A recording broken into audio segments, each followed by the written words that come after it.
200 फेरों की एक कुंडली से बद्ध चुंबकीय फ्लक्स 0.1 सेकंड में 1 वेबर से घटकर 0.5 वेबर रह जाता है।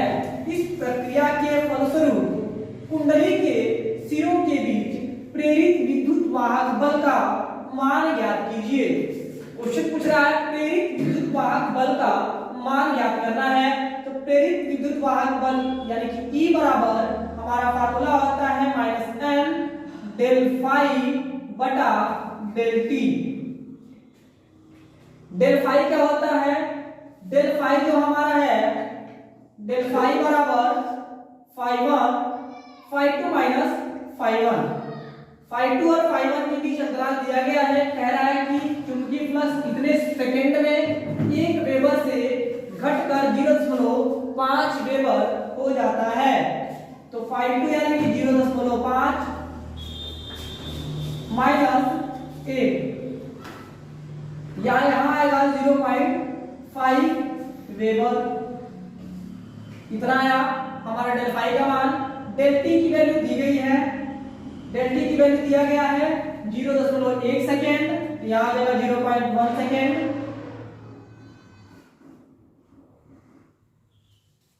एन की वैल्यू दी गई है, फेरों की संख्या जो होती है उसको एन है हमारा, तो एन बराबर दिया गया है 200।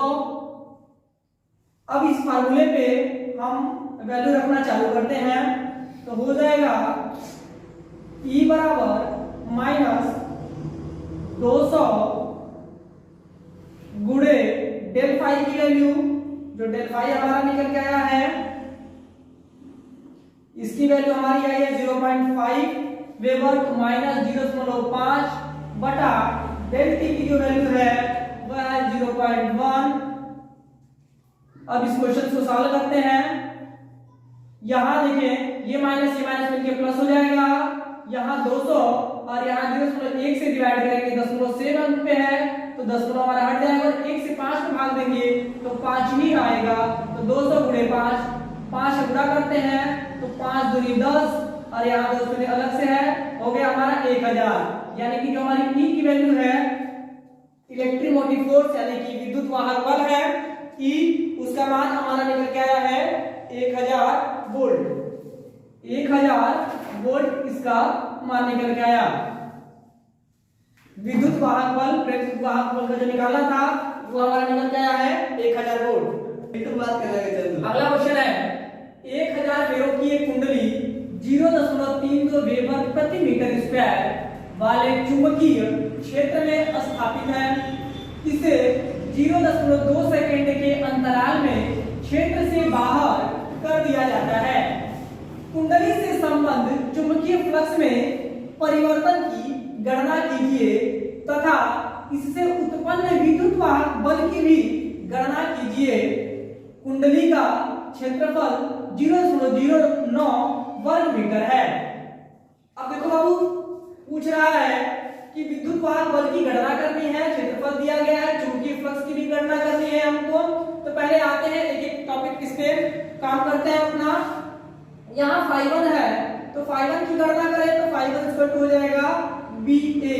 B हमारा दिया गया है चुंबकीय क्षेत्र जो है चुंबकीय विद्युत क्षेत्र की तीव्रता यहाँ पे हो जाएगा 0.32 इंटू एरिया हमारा दिया गया है 0.09।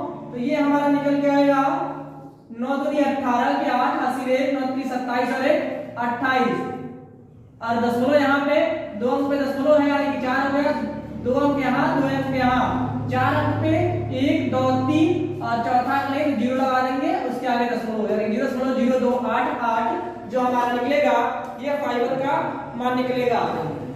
इतना वेबर हमारा फाइबर का वैल्यू हो गई। फाई2 की जो वैल्यू है तो फाई2 की वैल्यू हमारे 0 है क्योंकि कहा रहा है इसको हटा दिया गया, क्षेत्र से बाहर कर दिया जाता है तो यानी फाई2 की वैल्यू 0 है। अगर हम डेल फाई निकालते हैं तो डेल फाई इक्वल टू हो जाएगा फाई2 माइनस फाई1। तो फाई2 की वैल्यू हमारी दी गई है 0, फाई1 की वैल्यू है 0.0288 यानी कि हमारा जो डेल फाई निकल के आया वह निकला -0.288 वेबर। यहां तक हो गया। अब आगे देखते हैं हमारा विद्युत वाहक बल की जो गणना करनी है। विद्युत वाहक बल की गणना यानी कि E बराबर हो जाएगा -m डेल फाई बटा डेल टी। डेल टी की वैल्यू देखते हैं, यहाँ डेल टी है, डेल टी की वैल्यू कितनी है 0.2 सेकेंड। आइए फार्मूले मान रखते हैं, m की वैल्यू दी गई है 1000 यानी कि हो जाएगा 1000 माइनस में गुणे डेल फाई की वैल्यू हमने निकाल लिया है -0.288 सॉरी 0.0288 है बटा 0.2। अब इसे हम सॉल्व करते हैं, यहां 0.2 है, इसके और काटते हैं तो दशमलव यहां देखो भाई, दशमलव यहां भी 1 2 3 4 अंक पे है और यहां है 1 अंक पे दशमलव है। इनको काटने का प्रयास करते हैं तो ये हमारा कटेगा तो निकल के आएगा 0.144।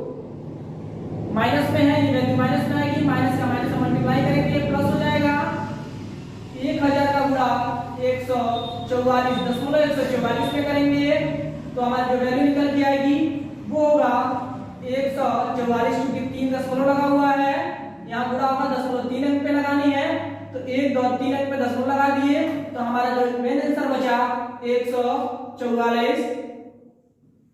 ई की वैल्यू हमारी जो निकल के आई 144 न्यूटन। ये हमारा आंसर आ गया विद्युत वाहक बल का। ई की जो वैल्यू निकल के आई 144 न्यूटन, सॉरी यहाँ न्यूटन नहीं होगा, यहाँ वोल्ट होगा।